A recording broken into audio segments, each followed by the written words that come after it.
in Genoa. It's a superb setting for this splendid Sampdoria club, who developed through the 80s to become a major force in Italy. But today, against Juventus, a barometer of just how much progress they have made.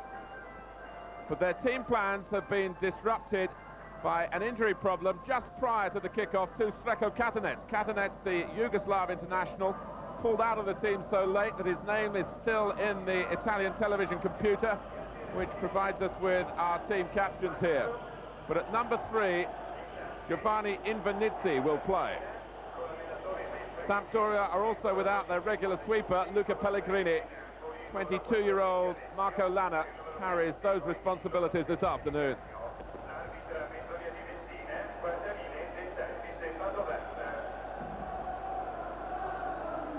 Well, it hasn't been too easy for Juventus to prepare properly for this vital game.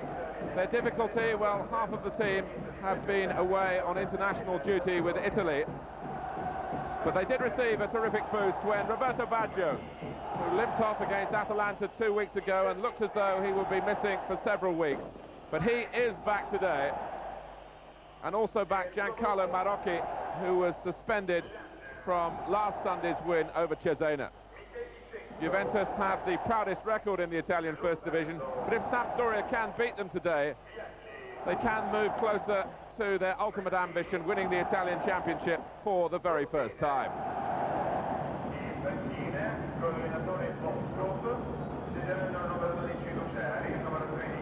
Juventus to kick off. The referee, like Salvatore Schillaci, comes from Sicily, Angelo Amendolia.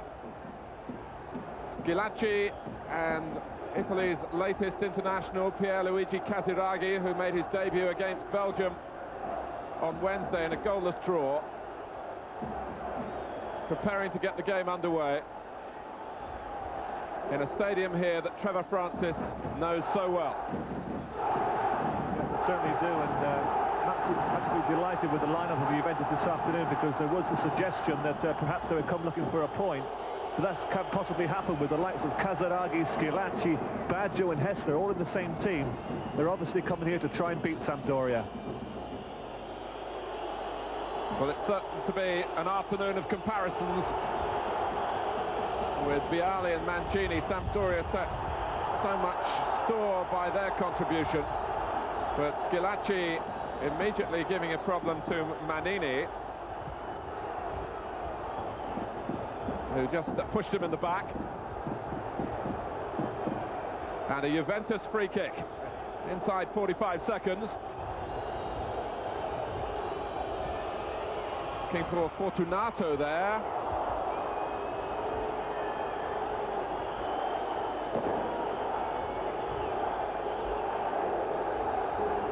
Sampdoria's goalkeeper is Gianluca Pagliuca.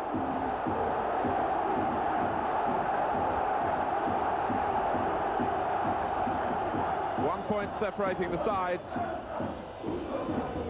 with Gigi Maifredi wondering whether Juventus can move above Sampdoria by winning here. A 0-0 draw between the two teams in Turin back at the end of September.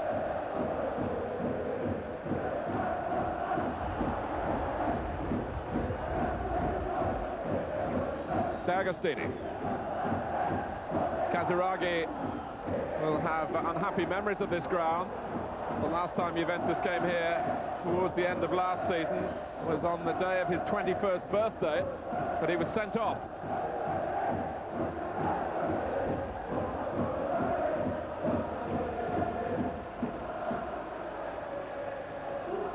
Well, as you can see already, it's a marvellous atmosphere here in Genoa. This is the big game. There are so many big games in Italy, but when I was at Sampdoria, the game against Juventus was always regarded as the most glamorous of all. Juventus had such a fantastic following. They're a bit like Manchester United. Throughout the country of Italy, supporters, they travel all over the place to watch Juventus. And there are thousands here today supporting Juventus. Vialli caught offside. He was left such a brooding figure by his failure to make his mark on the World Cup, a mark that his talents really merited. But since his return from injury in November, he scored 10 goals in 12 appearances.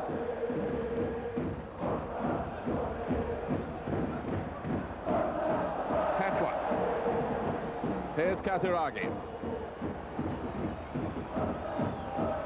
Lombardo, who was also in the Italy side against Belgium on Wednesday. 5 Juventus players took part. And Lombardo and Bierkabod of Sampdoria. Mikhailichenko, the Soviet Union international, wearing number 7. Hit long by Lana, looking for the run of Mancini. Mikhailichenko quickly getting forward from midfield, but here's Hessler.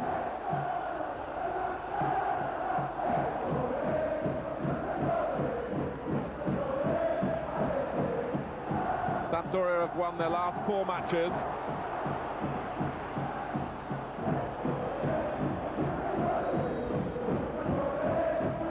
Will they be good enough to come out on top in this most absorbing of struggles to win this season's Italian Championship, with Inter and AC Milan, the rivals to the 2 great sides on view here?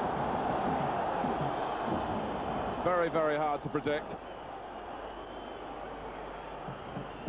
But if there is an outright winner today, they will have done their chances a real power of good.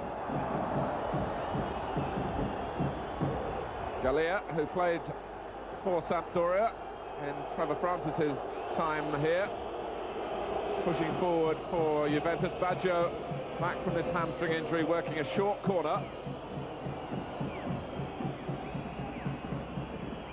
Hessler. Here's Gallia.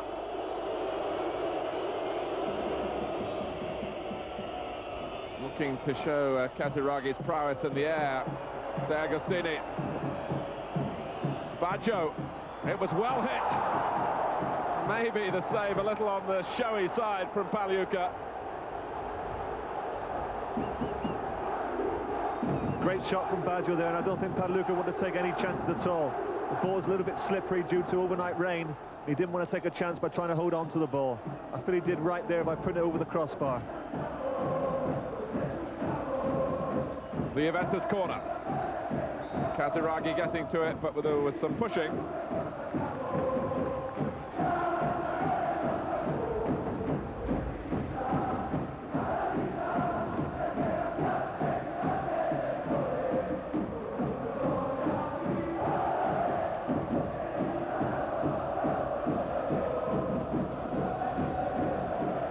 The capacity here in this rebuilt stadium, around 44,000, but it's such an intimate ground with an atmosphere really of its own.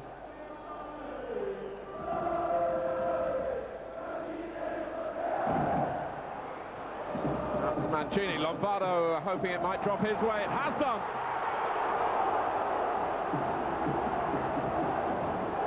It was a chance for Sampdoria. The danger not over yet for Juventus, but the referee has blown now.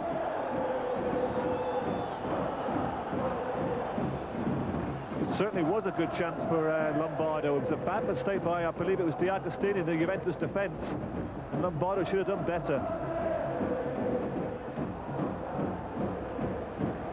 I've said many times that if Juventus do have a weakness, I feel it's in defence, and they've certainly put the emphasis on their attacking policy today with the 4 players that I mentioned before, of Hessler, Schillaci, Baggio and Casiraghi. They've certainly made a positive start, but with Mancini and Vialli in such good form, they have to be careful at the back not to concede. Bierkabod still caught consoling, having conceded the foul, and Juventus took the free kick quickly. This is Hessler. Well, he got it in with plenty of pace, but too close to the goalkeeper.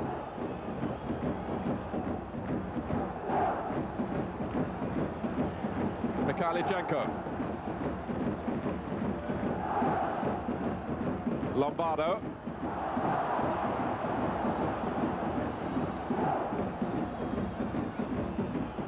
Good running outside to Hessler by De Agostini. It's a teasing one, and it very nearly got through to Casiraghi. Manini complaining perhaps to Pagliuca that the goalkeeper should have come.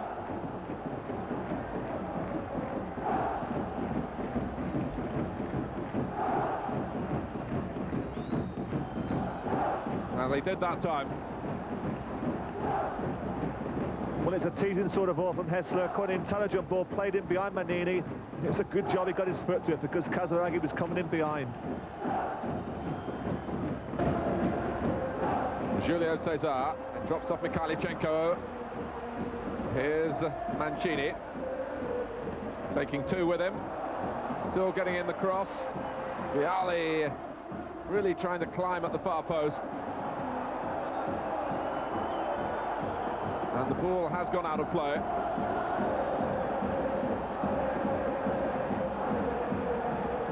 It's a corner to Sampdoria.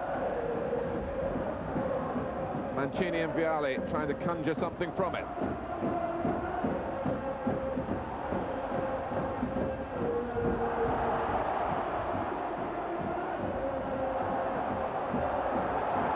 Oh, and a free header for Bjerkevod.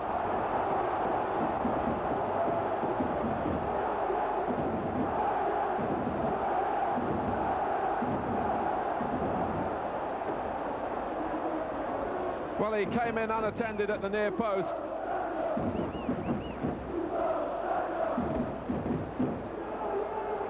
And Juventus didn't have anyone picking him up. I'm sure that Mike Frady there would have been very disappointed with the defence there because no one was marking Vieca as he stole in on the blind side there, and really it was a free header, and I'm sure that Vieca would have expected to have done better. Hessler, who's not yet scored for Juventus. Sampdoria didn't get it away very far. Here's Schillaci, who was disappointed with Hessler's show of individualism a moment or two ago.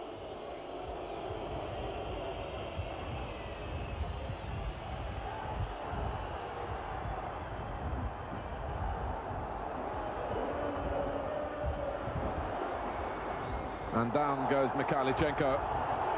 That will be a free kick.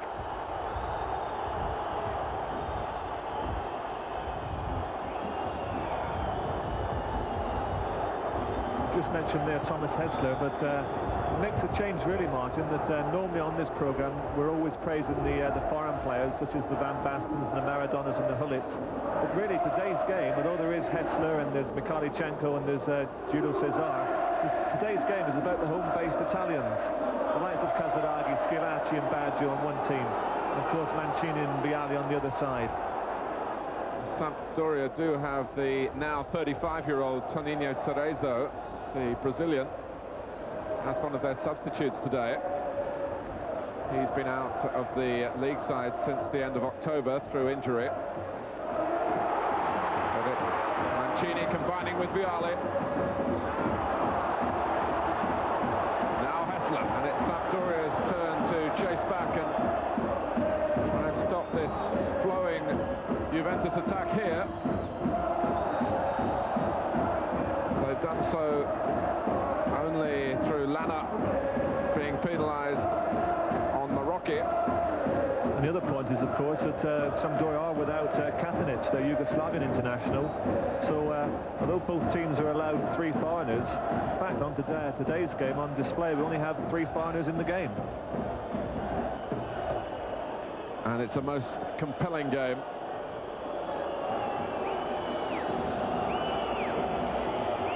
It's not a great angle for Baggio to go the direct route, but you never know. For Casaraghi on the far post, and Sampdoria were concerned enough to have a player as well as the goalkeeper on the line as Baggio shaped up to take the free kick. Here's Hessler. Oh, and it was Baggio who was very nearly presented with a chance by Vialli, who steered the ball off his chest where he hoped Pagliuca would be. He got there, but it was mighty close. Yes, he certainly took a risk there, Vialli, and I don't think you would have seen a defender doing that. Dossena. Mancini finding space by lurking wide on the right, and whipping in the cross to Cani, hesitating. Here's Mikhailichenko.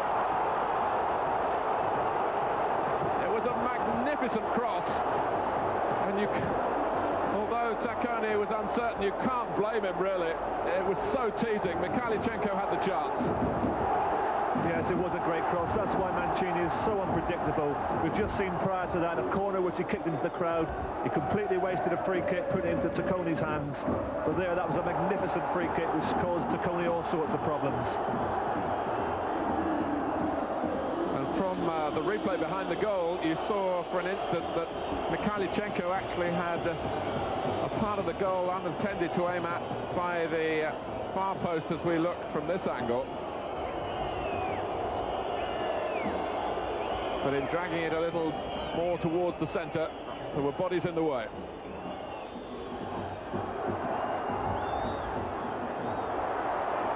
It's a game of fast tempo and excellent technique.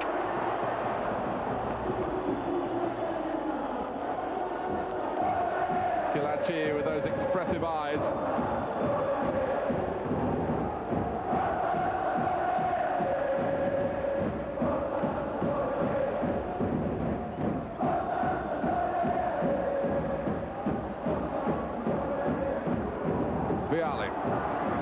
Mikhailichenko, Mancini, they needed an extra man then.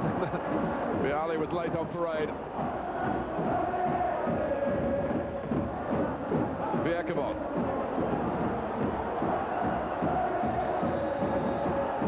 It's a free kick against Vialli, who was losing the chase and pushing.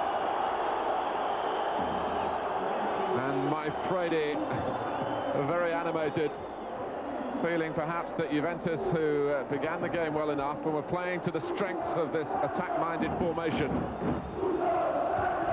whether they were settling back or being pushed back by Sampdoria, the end product has been the same. A better spell from the home side. Mikhailichenko. Vialli. Trying to make an angle for Dossena.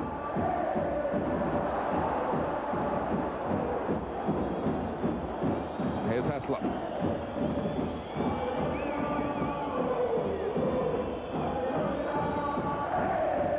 Baggio with 11 goals this season, and incidentally a birthday tomorrow. He'll be 24. Mancini chasing against Julio Cesar.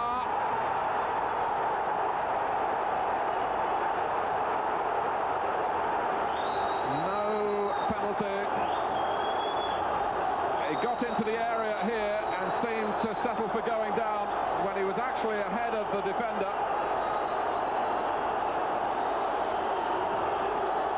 And Angelo Amendolia said no for Sampdoria. Well, quite clearly here, Mancini is looking for the penalty. Is that inside? Because I think he was slightly nudged by Julio Cesar, possibly just on the line, but the referee has decided not to give it. Baggio. This is Gallia, and one that Casaraghi looked at with great interest as the cross came in. He was very well marked indeed by Manini.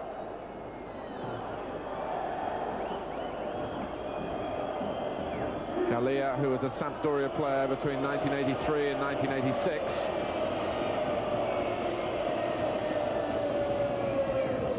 With a throw that was the last act of the half.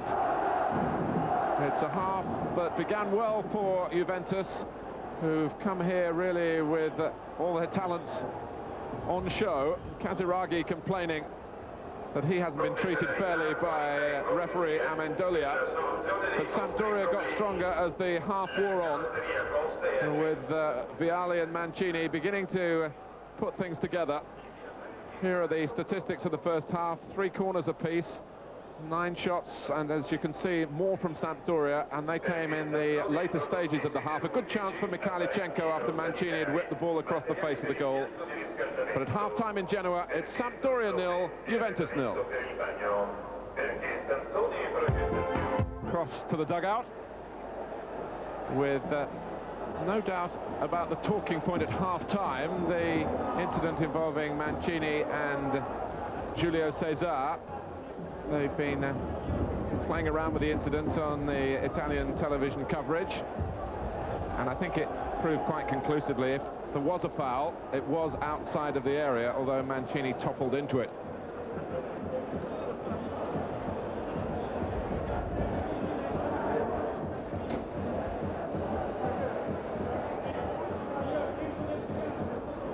Sampdoria, who have been in league competition, a nearly team over the past few seasons, 6th, 4th, 5th and 5th the last 4 years. In second place at the moment. It could be their chance. But Juventus have ambitions of their own.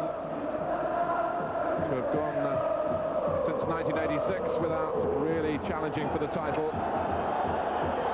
is very poor by their exalted standards. Yes, there's still this great feeling in Italy that Sampdoria are still regarded as one of the provincial teams, and because of this, they're not quite the favourites for the championship. The likes of Juventus, Inter Milan and AC Milan will always be firmer favourites than Sampdoria. I think the last team, so-called provincial team to win it was back in 1985 when Verona won it. It was when I was playing in Italy, and two of the finalists then on view for Verona were Elchiar and Brigo. Yes, Preben Elchiar, who's in the stadium here today.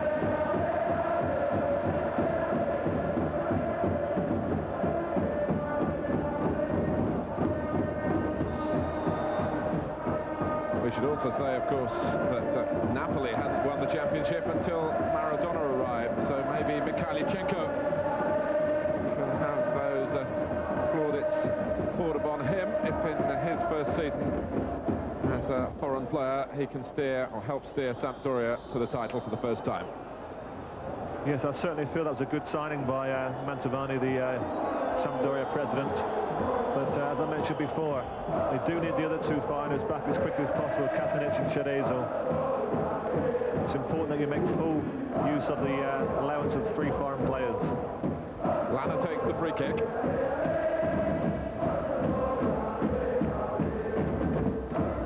Mancini and Invernizzi.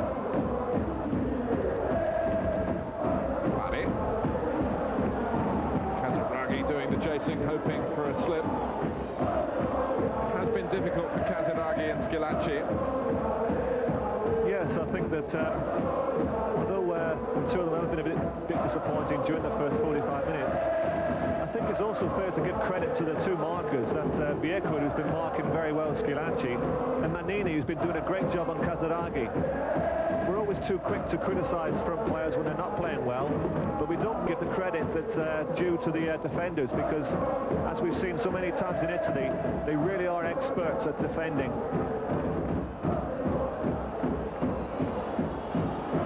Schillaci coming deep to get involved. Oh, and Hessler was slightly wrong-footed, but he recovered. And Schillaci made something of that. When it was clear he wasn't going to get the ball, Vieco, who came across him,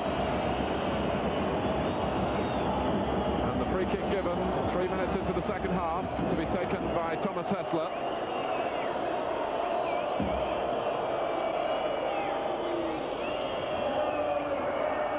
And that was Schillaci coming in at the near post. It's a favourite area for him. But how badly he needs a goal. He hasn't scored since mid-November when he got a hat-trick against Roma.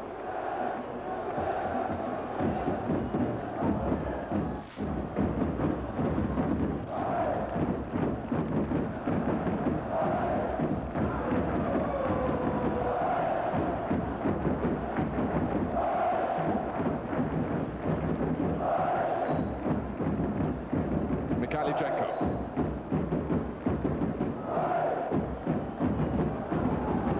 Vialli had veered away to this near side to make himself available for Mancini. Vialli had kept on running to the right. Mancini was looking in the opposite direction. Juventus with a mostly zonal marking system, whereas Sampdoria have been going man for man, as Trevor's been saying.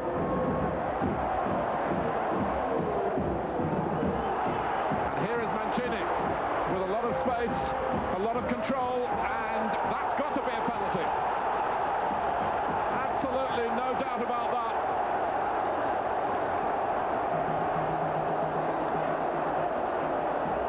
Once he turned here, Lupi was in trouble, and Gallia came in from behind. And the referee was very close to it. And Juventus paying the price for Mancini getting away in the first place. And Gianluca Vialli puts the ball on the spot. And Gallia, an unhappy return to this ground that he knows so well. But the job is still to be done. And both Vialli and Mancini have less than perfect penalty records for Sampdoria. Tacconi tries a bit of kidology here and delays and maybe stretches the nerves for Vialli. This to give Sampdoria the lead. Yes! Tacconi went the right way, but it was right in the corner. A little smile passes across the lips of Trevor Francis. Yes, firstly I have to agree with the referee. It was most definitely a penalty. Top marks for Vialli there, because he was put under tremendous pressure by the time wasted from Tacconi. But he was very cool and struck it extremely well into the far corner, giving Tacconi no chance. So Vialli takes his total to 11, and 13 games he's played since coming back from injury. And of course, part of his World Cup agony was missing a penalty for Italy. But he didn't miss here at a crucial time against Juventus. Here's Kaziragi. It's a fine cross,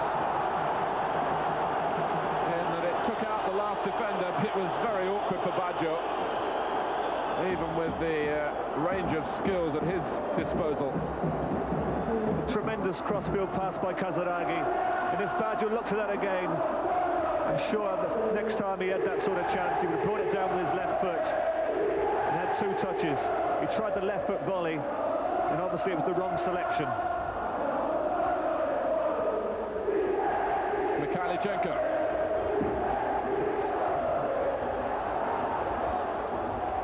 Well, we can hardly say that Juventus have got to change their approach, because they've picked a team to score goals here. What those players, those attacking players, have got to do is to get into the game on more frequent occasions.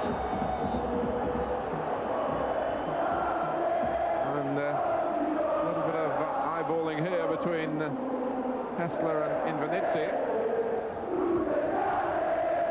Mancini.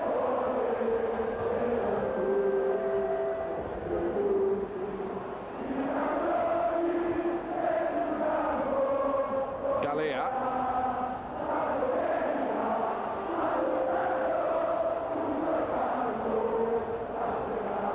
Well, it's an anthem of triumph that we're hearing from the Sampdoria spectators that Trevor might understand a little better than I do. But they'll be worried as Juventus force a corner.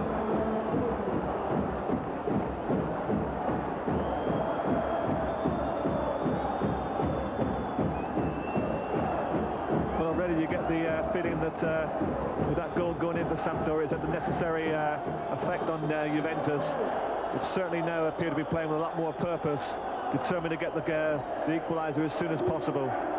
But it was, in many respects, a bad goal for Juventus, because Mancini lost the opportunity to shoot with his left foot, came back inside, and Lupi, I'm sure, had it covered, but it was a rash challenge from Gallia.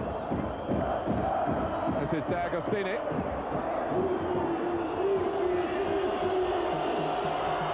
Oh, and Pagliuca couldn't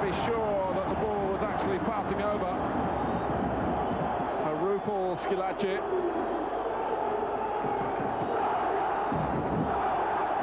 Or returned quickly. Schillaci did well to get to it.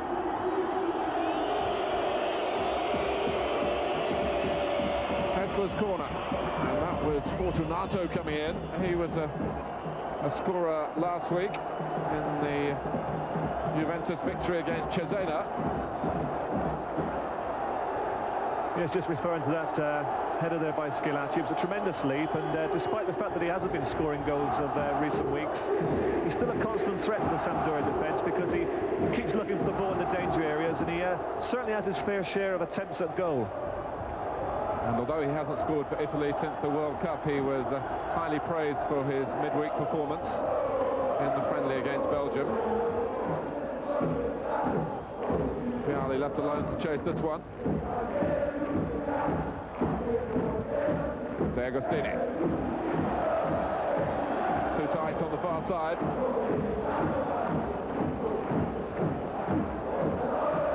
Well, it's the time where the coaches are called upon, and it's Casiraghi who's coming off, and Carini, who's a midfield player who has had a run in the side recently.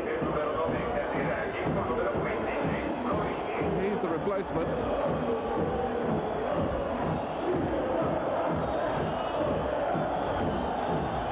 Haven't quite reached the halfway point in the second half. Juventus trailing Sampdoria by 1-0. And Trevor Francis, what do you make of that change? Well, I think it emphasises the point that we were making earlier, just how well Manini's played at the centre of the Sampdoria defence. He's played that well that he's removed Casiraghi from the frame. But I think with Juventus now pushing forward in search of his equaliser, I'm afraid he's a little bit concerned that Sampdoria are going to catch him on the break. So he's tried to consolidate the midfield by bringing Carini into it. It's a long way to get to the dressing room. If you don't know this ground well, you tend to come off to the dugout, because that's where the boards are held up, but the dressing rooms are on the other side of the ground. Casiraghi has made his way there.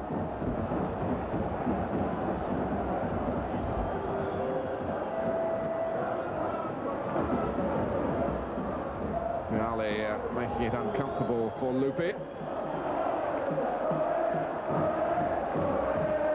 Wondering whether the last touch might have been off the Juventus number 3. The linesman didn't see it that way. Frustration on the Juventus faces at the moment.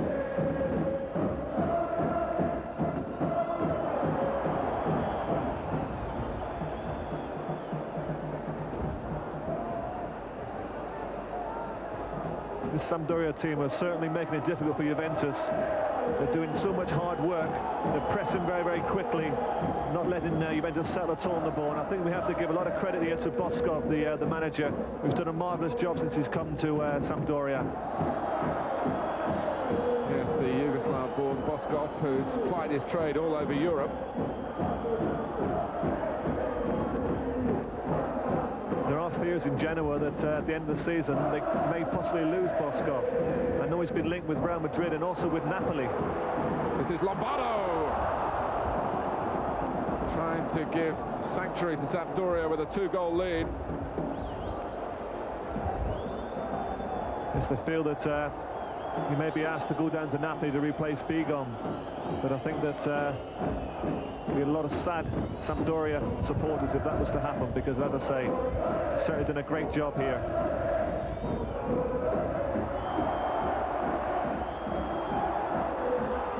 Here's Carini.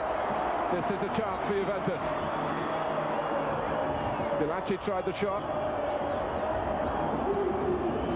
It's out with Hessler. De Agostini. And he wanted to keep going when he might have gone down for a free kick. Marocchi came behind Schillaci and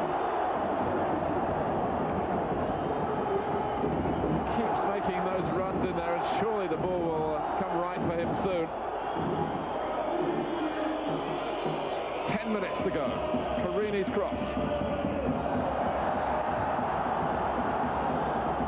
And it's Sampdoria's turn to give away a free kick rather unnecessarily, and it was maybe Mancini's lack of defensive expertise that was really responsible for that. Manfredi using the stoppage to consider another change in terms of Paolo Di Canio. Yes, I think he's just waiting to see if, I think, is that Lupi on the floor there who's receiving treatment? I think he's just waiting to see if he's fit enough to continue playing. This was the ball by Mancini on Marocchi.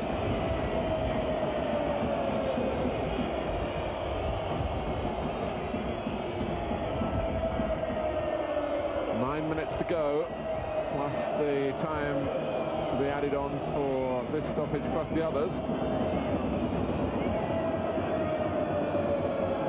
Manfredi might have to have a rethink, certainly about who to take off. I think it'll probably be Fortunato if he takes anyone off.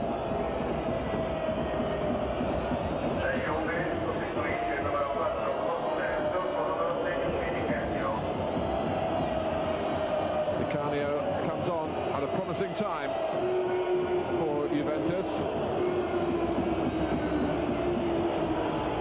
Tesla, and he went the direct route. Pagliuca had the near post covered, and again he showed that technique of battering the ball away. And still Schillaci is all gestures of frustration. And he's told to cut it out. The ball came to him quickly, but he knocked it to the side rather than into a position where he might have been able to have the shot. Yes, I think he's a little bit annoyed because the linesman is flagged for offside.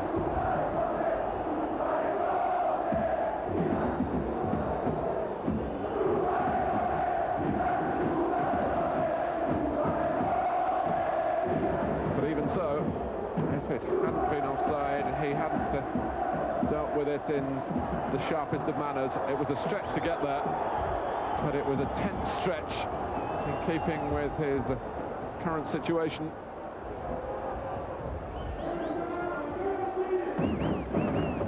But it's his pass. Di Canio couldn't keep it in play in his endeavours to make an imprint straight away. Parry with the throw. Sampdoria getting closer and closer to what would be a prestigious victory. It only counts for the 2 points, but for morale, it's a fantastic boost for them in this four-cornered fight at the top of the table. But it's not achieved yet. 7 minutes and stoppage time to go.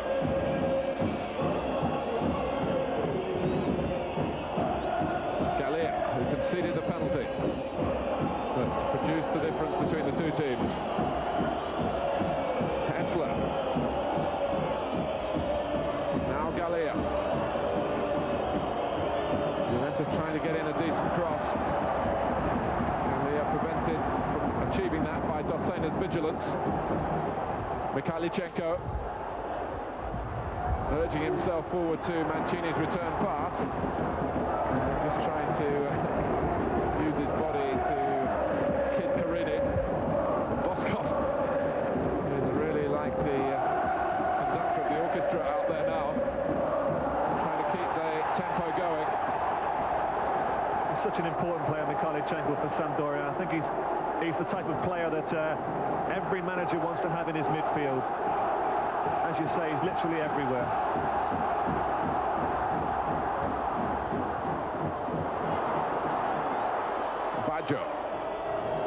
And you heard a reaction around the ground. I'll tell you about that in a moment. News from other parts that Roma have equalised against Inter with Rizzitelli the scorer. Mancini.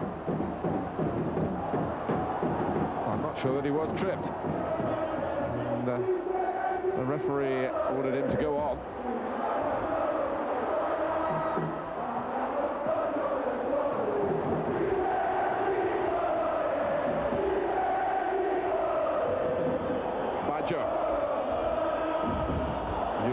looking for a goal which could prevent Sampdoria going top. Schillaci, great play from him, and they went into that near post, and no one coming in on the far side.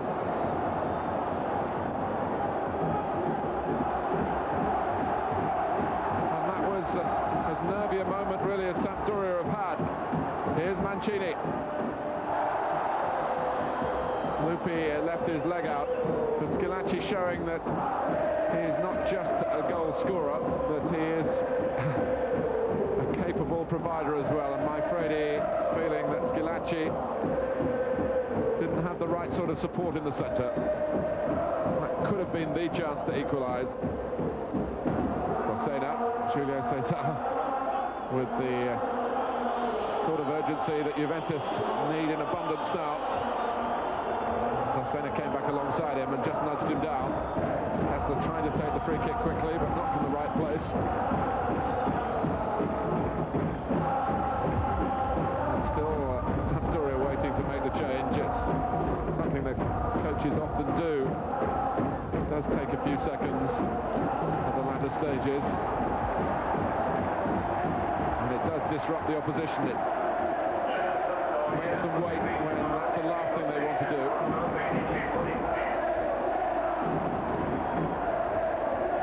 Ivano Bonetti, formerly with Juventus in the mid-80s, and Dossena knows the quick route to the tunnel.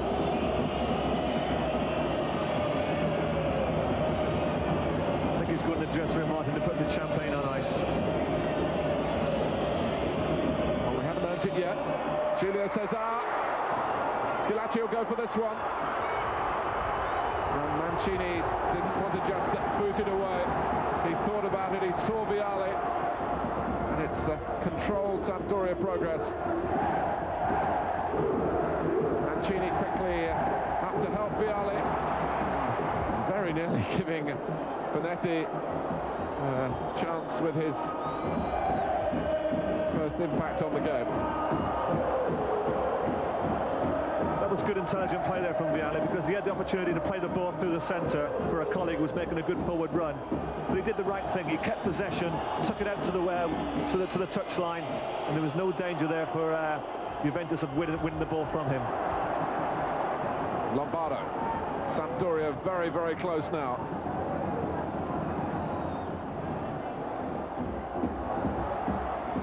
And it's hard to get the ball off them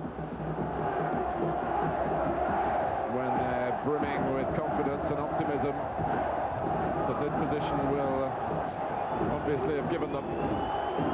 Yes, it's good play from Sampdoria there, just keeping possession, keeping the ball in an area where Juventus can't mount an attack. Oh, and Pagliuca panicking. Quite unnecessary. The ball would have run on into his hands, but instead he couldn't wait. And the kick only went a couple of yards before it was blocked. Mannini, who hasn't panicked at all, has been one of the stars of this Sampdoria show. Yes, he's been outstanding there. You see there the importance of anticipation there, getting in front of Schillaci. Good defending. We've had an extra coming up for 90 seconds.